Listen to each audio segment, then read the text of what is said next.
찬송가 200장을 찬양하겠습니다. 찬송가 200장입니다.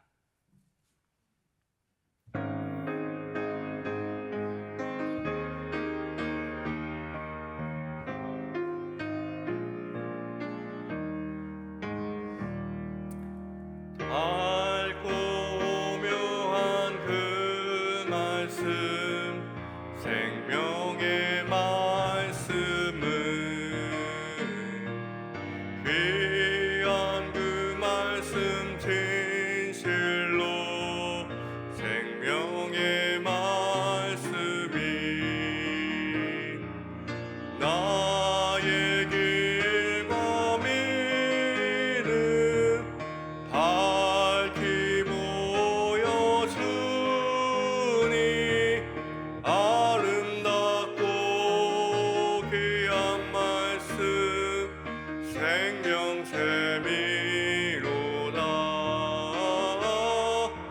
아름답고 귀한 말씀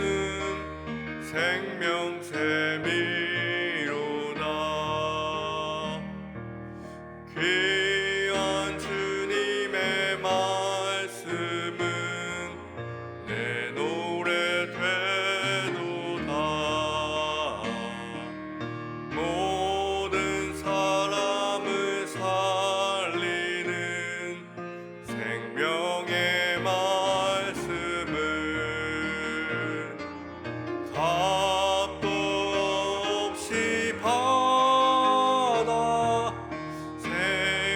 생명길을 가니 아름답고 귀한 말씀 생명샘이로다.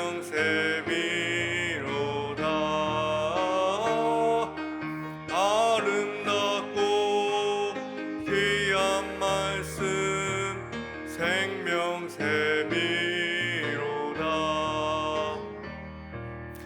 널리 울리어 퍼지는 생명의 말씀은 마음의 용서와 평안을 골고루 주나니 다만 예수 말씀 듣고 복을 받네. 아름답고 귀한 말씀 생명샘이로다.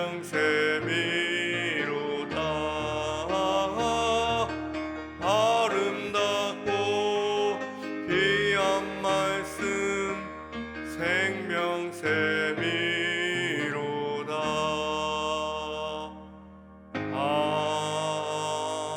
아멘. 이 시간 함께 기도하도록 하겠습니다. 고백했던 찬양의 가사처럼 오늘도 주님의 말씀이 우리의 생명, 우리의 생명샘 되어 주시옵소서. 함께 기도하기 원합니다. 두 번째로 기도하실 때는 국내 성지순례를 위해서 함께 기도했으면 좋겠습니다. 인솔하시는 위임 목사님과 또 부교학자들 그리고 함께 참석하는 우리 성도들에게 하나님께서 건강과 안전을 함께하여 주시고 무엇보다도 믿음의 선배들의 귀한 믿음을 가슴에 새길 수 있는 귀한 시간이 될 수 있도록 함께 기도해 주셨으면 좋겠습니다. 마지막 세 번째로 기도하실 때는 이스라엘과 이란의 충돌이 전쟁으로 확산되지 않도록 하나님께서 그곳에 평강과 샬롬으로 함께 해달라고 우리 세 가지 기도 제목 놓고 함께 기도하도록 하겠습니다.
하나님, 좋으신 하나님, 참 좋으신 나의 하나님,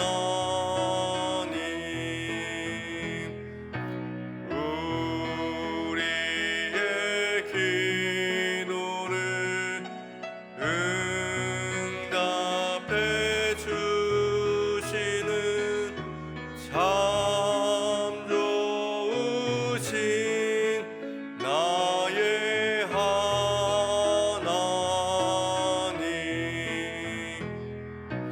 한없는 은혜를 우리에게 주시는 참 좋으신 우리 하나님.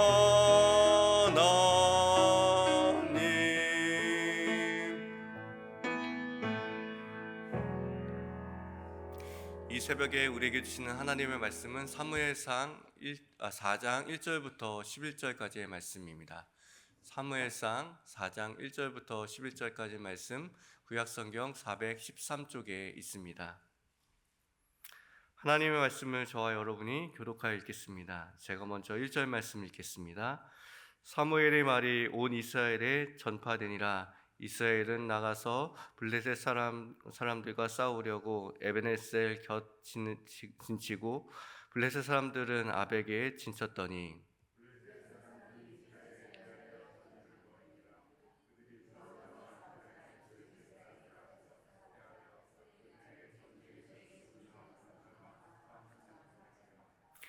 백성이 진영으로 돌아오매 이스라엘 장로들이 이르되 여호와께서 어찌하여 우리에게 오늘 블레셋 사람들 앞에 패하게 하셨는고 여호와의 언약궤를 실로에서 우리에게로 가져다가 우리 중에 있게 하여 그것으로 우리를 우리의 원수들의 손에서 구원하게 하자 하니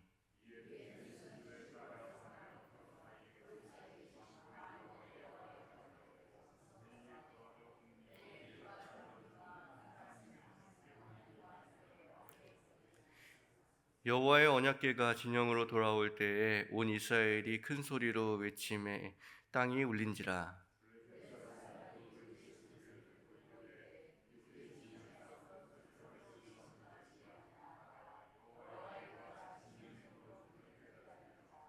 블레셋 사람이 두려워하여 이르되 신이 진영에 이르렀도다 하고 또 이르되 우리에게 하로다 전날에는 이런 일이 없었도다.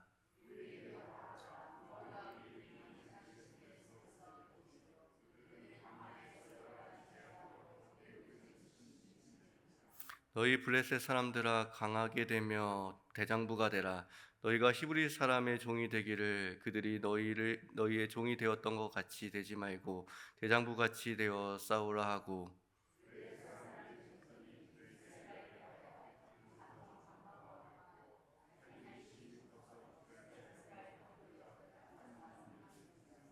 함께 읽겠습니다. 하나님의 궤는 빼앗겼고 엘리의 두 아들 혼미와 비니아스는 죽임을 당하였더라.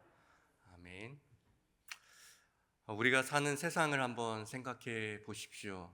말씀이 세상에 먹히던가요? 또 말씀을 전하거나 말씀을 하면 또 성경에 이렇게 나와 있다라고 이야기하면 그들이 그런 이야기를 귀담아 듣던가요? 이 시대에 살면서 참 말씀이 심을 잃고 또 왜곡되어지고 또 속수무책으로 유린당한다라는 생각을 할 때가 종종 있습니다. 그럴 때일수록 정말 말씀을 지켜내고 또 말씀을 수호해야겠다라는 말들을 제 마음속에 또 되짚어 보긴 합니다. 우리가 사는 세상에 말씀이 왜곡되고 훼손되는 것 같아 보여지는 세상 속에 살기에 어쩌면 교회 안에서는 믿음을 외치고 또 교회 안에서는 말씀을 외치지만 세상에 가서는 그 말씀이 심을 잃어버린 것처럼 우리도 심을 잃고 살아가는 것은 아닌지 생각해 보게 됩니다. 그런데 우리가 착각하는 것 한 가지가 있습니다. 말씀을 왜곡하고 말씀을 훼손하는 것, 그것이 외부에서 세상이 또 세상 지식이 그것이 우리의 말씀을 왜곡하고 훼손하는 것처럼 보여지지만 사실 말씀은 그곳으로 왜곡되고 훼손되지 않는다라는 것이죠. 오히려 말씀이 왜곡되고 훼손되는 곳에는 반드시 그리스도인들이 있다라는 사실입니다. 우리 일상에서도 너무나도 잘 알게 되는 사실인데요. 우리는 언제 법이 훼손되었다, 그리고 법이 왜곡되었다라고 생각하십니까? 범법자들이 범법을 행하였을 때, 그 강력범죄가 많이 일어났을 때, 그래서 그들이 법정에서 처벌받았을 때에 우리는 그것을 보고 법이 훼손되었다, 법이 왜곡되었다라고 생각하지 않습니다. 오히려 그 법을 잘 알고 그 법을 잘 다루며 그리고 그 법을 공부했던 사람들, 소위 그 법으로 밥 벌어 먹고 사는 사람들, 그것을 양식으로 먹고 사는 사람들 통하여서 흔히 말하면 판사, 검사, 변호사들이 잘못된 판정으로 법을 왜곡할 때에 법이 왜곡되었어, 법이 훼손되었어 라고 말합니다. 결코 범법자들이 법을 어겨서 그 법의 심판을 당할 때에 법을 어기는 것으로 인하여서 법이 훼손됐다고 이야기하지 않습니다. 그들은 그 법에 대한 처벌을 받았을 뿐인 것이죠. 말씀을 대하는 우리의 태도도 똑같습니다. 말씀이 언제 왜곡됩니까? 말씀이 왜곡되는 순간은 세상이 말씀에 대항하여서 어떤 이야기를 하거나 세상 사람들이 말씀에 대항하여서 잘못된 법을 법제화하거나 그럴 때에 하나님의 말씀이 훼손되는 것이 아닙니다. 하나님의 말씀은 언제나 하나님의 말씀을 맡았고 그것을 소중히 여기고 그것을 받은 사람들을 통하여서 왜곡된다는 사실을 기억하고 또 명심해야 합니다. 그렇기에 우리가 말씀을 받았다는 것은 매우 축복스럽고 너무 좋은 일이지만 동시에 그 말씀을 우리가 왜곡하지 말아야 한다는 것, 그 왜곡이 얼마나 심각한 것이라는 것을 다시 한번 우리의 마음속에 새겨보게 되는 것이죠.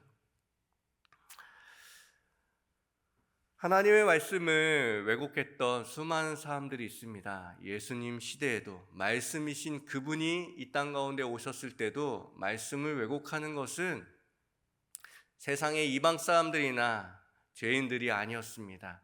오히려 말씀을 잘 알고 그 말씀대로 살아가겠다라고 다짐했던 율법 학자들과 바리새인들 그리고 종교 지도자들이 그 말씀을 왜곡하였습니다. 그 말씀을 삐뚤게 만들어 버렸다는 것이죠. 그리스도인이 이슬람 경전에 대해서 잘 모르죠. 그렇기 때문에 잘 모르기 때문에 우리가 무지할 수는 있어도 그것을 왜곡하진 않습니다. 불교 신자들이 불경을 읽죠. 근데 우리는 불경에 대해서 풍문을만 들었을 뿐 그것에 그렇게 큰 관심이 없습니다. 관심 없는 사람들이 그것을 어떻게 왜곡할 수 있겠습니까? 이와 더불어 마찬가지로 우리가 왜곡하는 것은 우리가 그토록 열심히 보고 열심히 또 암송하고 그 말씀대로 살아간다라고 자부하지만 그 말씀을 우리는 왜곡하고 있다는 사실을 우리는 다시 한번 생각해 보게 되는 것입니다. 인도의 정신적 그리고 정치적 지도자라고 말했던 간디라는 사람 여러분 잘 아시죠? 그 사람이 이 영국에서 공부할 때 거기에서 기독교를 성경을 읽게 됩니다. 그리고 자신이 경험했던 차별적인 카스트 제도를 해결할 수 있는 방법이 이 성경 안에, 이 기독교 안에 있겠구나라는 소망과 희망을 발견하게 됩니다. 그래서 그가 기독교로 개정하기로 결심합니다. 그래서 인근에 있는 교회에 가서 한 목회자를 만나기 위해서 어떻게 하면 내가 그리스도인이 될 수 있습니까? 라는 것을 나누기 위해서 그곳에 갑니다. 그곳을 안내하던 영국인 한 명이 이렇게 말합니다. 당신 같은 사람은 이곳에 오는 것이 아니에요. 당신은 당신의 계층에 맞는 사람들과 함께 예배를 드리세요 라는 이야기를 듣자마자 그는 더 이상 기독교인이 되기를 포기했다고 합니다. 그는 훗날 자신의 자서전에서 이렇게 말합니다. 난 예수는 좋다. 하지만 그리스도인들은 싫어한다. 왜냐하면 그들은 예수의 모습을 담지 않았기 때문이다. 오히려 예수님의 모습을 담아내고 성경적으로 살아간다고 자부했던 영국 교회의 한 교회의 모습을 보고 그는 왜곡된 말씀을, 왜곡된 그리스도인의 삶들을 발견하게 됐던 것이죠. 여기에서 우리가 자유로울 수 있겠습니까? 우리를 대하는 많은 사람들을 바라보십시오. 그들에게 우리는 말씀을 왜곡하지 않고 말씀 그대로 전하고 있는가?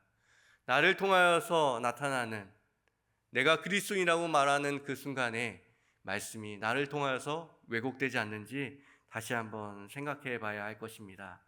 오늘 말씀은 이스라엘 백성들이 말씀을 어떻게 왜곡해왔는지를 우리에게 보여줍니다. 이스라엘 백성들은 블레셋과 첫 번째 전투를 합니다. 그리고 3,000명가량의 사람들이 몰살당하는 참패를 당하죠. 이스라엘 백성의 장로들과 리더들은 마음이 다급해집니다. 우리의 이 패배 가운데 어떻게 해야 될지 모르고 있을 때에 이 지도자들이 한 가지 꾀를 냅니다. 오늘 말씀 3절 말씀입니다. 함께 읽겠습니다. 백성이 진영으로 돌아오매 이스라엘 장로들에게 이르되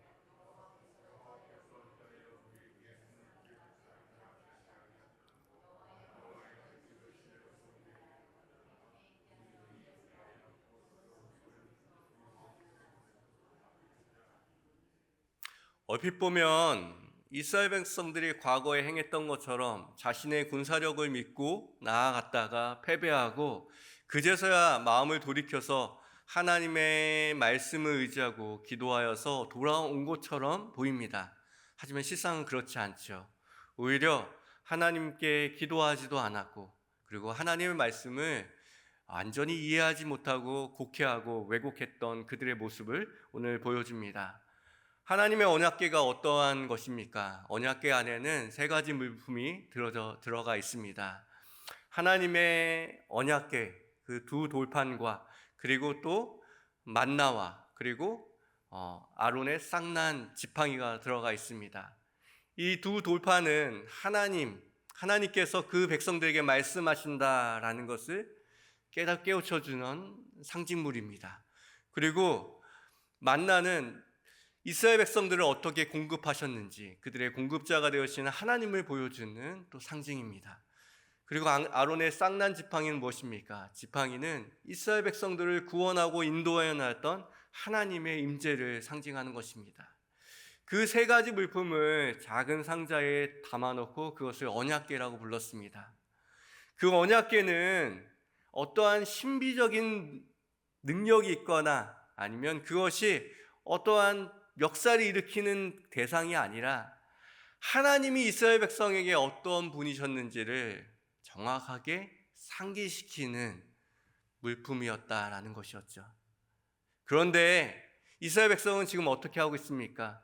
가나안 사람들이 가나안 신을 대하는 것처럼 그 작은 상자 안에 천지를 지으신 하나님을 가둬놓고 그 상자 하나만 있으면, 그 언약궤 하나만 있으면 이 전쟁에서 이길 수 있을 것이다.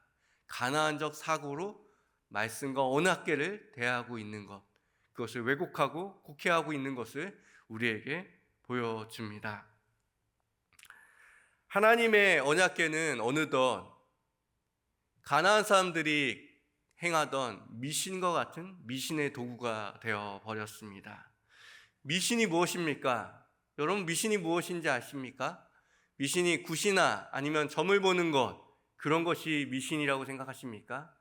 미신이 엄밀히 말하면 우리가 믿는 믿음의 근거가 빈약할 때 그것을 미신이라고 말합니다. 세상 사람들이 그거 미신이야, 그거 맹신이야 라고 말할 때 근거 없이 믿는 사람들을 바라보면서 그것은 미신이라, 맹신이다 라고 말합니다. 우리 그리스도인들도 믿는 것 같이 보이지만 우리가 말씀을 정확하게 알지 못하고 말씀 가운데 거하지 못하고 말씀의 근거가 부족하다고 하면 아무리 열심히 있게 믿는 사람이라도 그것은 미신을 믿는 사람밖에 되지 않습니다. 그 사람은 맹신하는 사람밖에 될 수 없습니다. 하나님은 우리에게 말씀을 바르게 알라, 그리고 말씀 가운데 거하라 말씀하신 것을 기억하시기 바랍니다. 우리의 확신이 우리를 미신으로 확신으로 만드는 것이 아니라 하나님께서는 말씀을 정확하게 알고 말씀대로 살아가라고 우리에게 이야기하는 것이죠. 언약궤가 이전에는 가라고 할 때, 언약궤가 가면 그 언약궤를 따라서 가던 백성들이 이제는 언약궤가 나를 따라오거라, 전쟁에 내가 나가니 언약궤가 내 뒤를 따라오거라 라고 말하는 인생이 되어버린 이 참담한 왜곡의 현장을 우리에게 보여주고 있는 것입니다. 그들에게 필요한 것은 지금 하나님이 아니라 내 인생의 승리이고 내 인생의 성공이라는 것을 우리는 바라볼 수 있는 것입니다. 그 결과는 심히 참담합니다. 10절과 11절 말씀을 같이 읽겠습니다.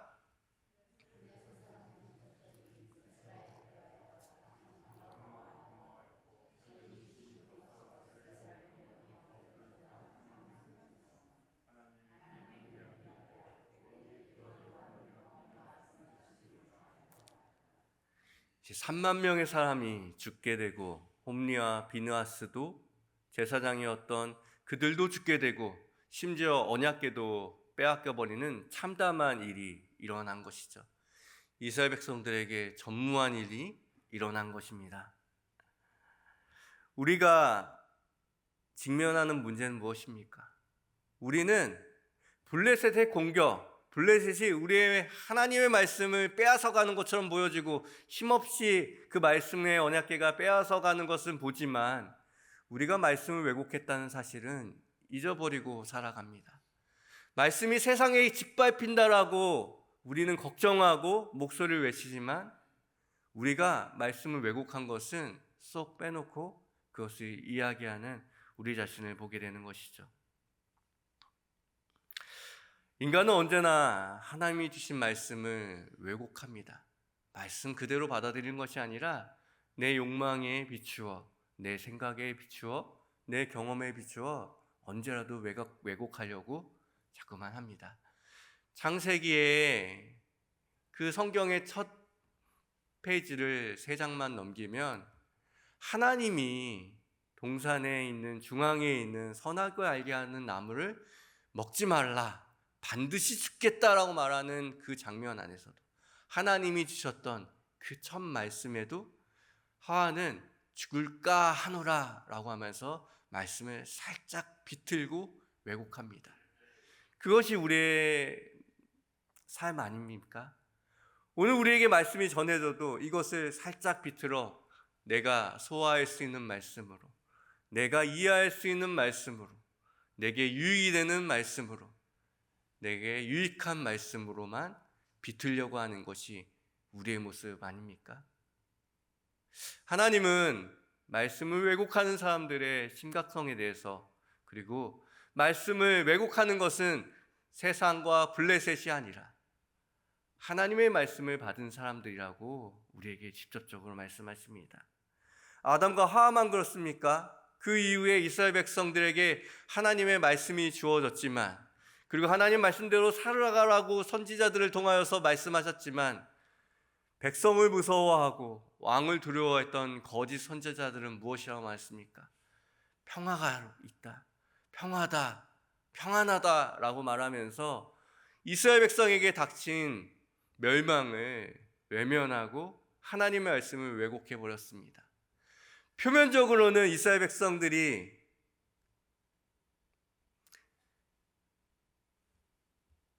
바벨론에 무너진 것처럼 보이지만 사실은 바벨론은 마지막 벽돌을 올렸을 뿐이고 이미 완전히 무너져가고 있는, 하나님 말씀을 왜곡하여서 무너져가고 있는 그 왜곡에 심판의 도구로 마지막 벽돌을 올렸을 뿐입니다. 어쩌면 우리를 무너뜨리고 있고 교회를 무너뜨리고 있고 또 말씀을 왜곡하고 있는 것은 다름 아닌 우리임을 다시 한번 생각해 보게 되는 것이죠.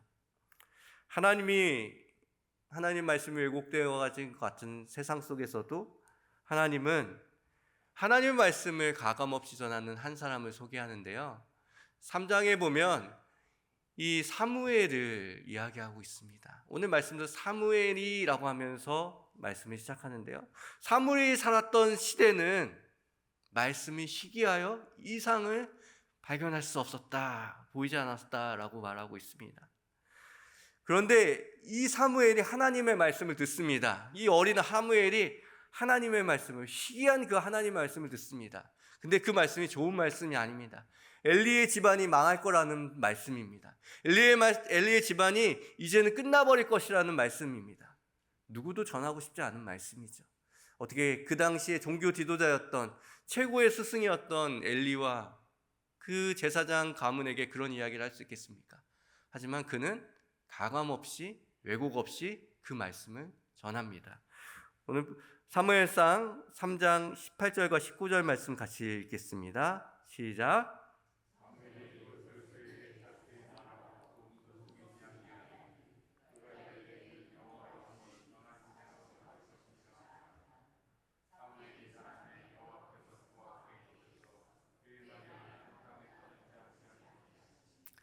하나님의 말씀은 많은 사람들, 많은 백성을 통하여서 왜곡되지만 또 하나님의 말씀은 한 사람을 통하여서 보존되고 그대로 가감없이 사라지고 또 전해집니다. 이어진 5장을 보면 블레셋 사람들은 언약궤를 수치를 주기 위해서 다곤 신전에 모셔놓습니다. 하지만 어쩌면 이스라엘의 패배가 하나님의 패배처럼 여겨지지만 이스라엘의 패배는 결코 하나님의 패배가 될 수 없습니다. 말씀은 말씀의 일을 다곤 신전에서 그리고 블레셋 한복판에서 그분의 일을, 말씀은 말씀의 일을 해냅니다. 말씀은 왜곡되지 않고 훼손되지 않으며 그곳에서 하나님의 일을 해나간다는 것이죠. 우리가 자꾸만 착각하는 것 한 가지가 있는데, 말씀을 우리가 지켜내고 보호한다라는 명분을 가지고 우리는 세상에게 고래고래 소리 지를 때가 있습니다. 물론 그것도 중요하죠. 변론하는 것도 중요하고 증명하는 것도 중요합니다. 하지만 말씀은 변론하는 것이 아니라 순종하는 것이고, 말씀은 증명하는 것이 아니라 증거하는 것이라는 사실을 우리는 빼놓고 이 세상과 싸우려고 하는 것은 아닌지 다시 한번 생각해 보게 됩니다. 하나님께서는 우리에게 다시 한번 말씀하십니다. 말씀을 왜곡하는 것은, 말씀을 훼손하는 것은 세상의 지식과 사조와 철학이 아니다. 그 말씀을 맞고 그 말씀으로 양식을 삼는 우리다라고 말씀하십니다. 하나님은 바벨론의 한복판에서도 그리고 블레셋의 한복판에서도 하나님은 하나님의 승리를 이끌어냅니다. 우리가 하나님의 말씀에 순종해야 하고, 그리고 하나님의 말씀에 우리는 그 말씀을 증거하는 일이 우리에게 부재된 세상에 살고 있는 것이지, 하나님의 말씀이 짓밟히는 세상 가운데 살고 있는 것이 아닙니다. 우리가 착각에서 벗어나야 하는 것이죠. 하나님의 말씀을 순종할 때 하나님의 말씀은 역사를 일으킵니다. 사무엘에게 그렇게 말씀하지 않았습니까? 사무엘이 하는 말이 하나도 땅에 떨어지지 않았다라고. 그 말씀을 왜곡하지 않은 사람의 말과 행동 안에, 역사 안에 하나님은 하나님의 일을 행하시는 것을 보게 됩니다. 우리가 잊지 말아야 합니다. 지금은 하나님의 말씀이 무시되고 하나님의 말씀이 훼손되는 시대가 아니라 그리스도인들의 순종 없음으로 그 말씀이 왜곡되는 시대라는 것을 다시 한번 기억하면서 우리가 그 순종으로 다시 한번 하나님의 말씀이 말씀되게 하는 하나님의 말씀의 사람이 되시기를 주님의 이름으로 기원드립니다. 함께 기도하겠습니다. 하나님 아버지, 하나님께서 우리에게 주신 말씀을 가감없이 또 말씀이 말하는 그것이 때로는 어리석어 보일지라도 그 말씀으로 살아가고 그 말씀을 전파하며 그 말씀대로 우리가 순종하는 사람들 되길 소망합니다. 변증과 변론과 증명이 아닌 순종과 증언으로 살아가는 우리의 믿음의 사람들 될 수 있도록 주님 인도하여 주시옵소서. 지금은 우리 구주 예수 그리스도의 은혜와 하나님의 사랑과 성령님의 교통하심이 오늘도 말씀을 말씀되게 하는 사무엘과 같은 귀한 우리 승리교회 성도들 머리머리 위에, 그대의 가정과 삶의 일터와 우리 승리교회 위에 이제로부터 영원까지 함께 하시기를 간절히 축원하옵나이다. 함께 기도하겠습니다. 들은 말씀을 기억하면서 하나님의 말씀을 맡은 자로서 왜곡하는 삶이 아니라 순종하고 증언하는 삶 살아가게 하소서. 함께 기도하기 원합니다. 또한 이 새벽에 가지고 오신 기도의 제목을 놓고 함께 기도하기 원합니다. 함께 기도하겠습니다.